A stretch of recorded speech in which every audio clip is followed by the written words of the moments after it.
Hi, welcome to the Commercial Gas Engineer channel. Here we are looking at this Potterton Sirius 130 kilowatt. Its input is about 123 kilowatts. We've got our spark electrodes here, spark generator, our fan, condensate, gas valve hiding behind the back, gas low pressure switch, PRV, hydraulic PRV set to 6 bar. We've got a little drain point there on the right of the PRV, so to drain the system down.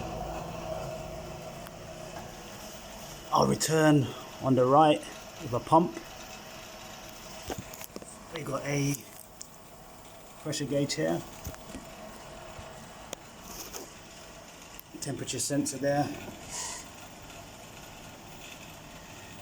gas valve, flow pipe there, return pipe there,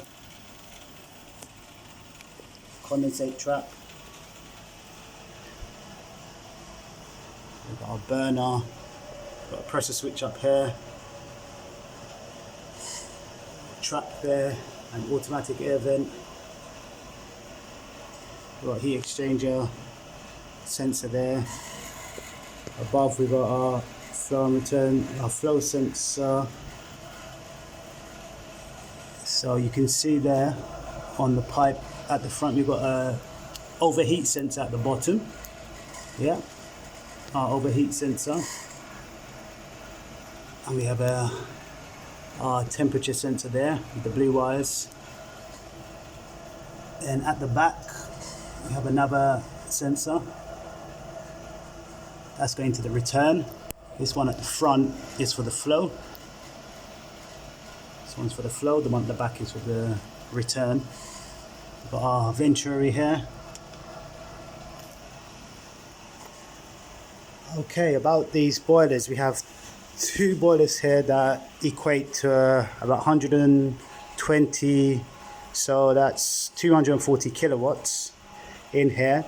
We've got an expansion vessel of 200 kilowatts up, 200 litres, 200 litre expansion vessel for the heating there. This expansion vessel is for a different section of the building, so the installer added another expansion vessel here because I believe by rule of thumb you want to go higher. So if you've got like 300 kilowatt worth of boilers, you want at least 300 litres of expansion vessel, so that's why they've added an expansion vessel here to the system. Yeah, so I hope this video has helped you.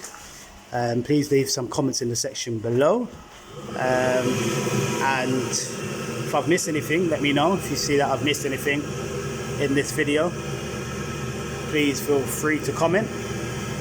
Okay, until next time, thank you for joining me. Bye bye bye.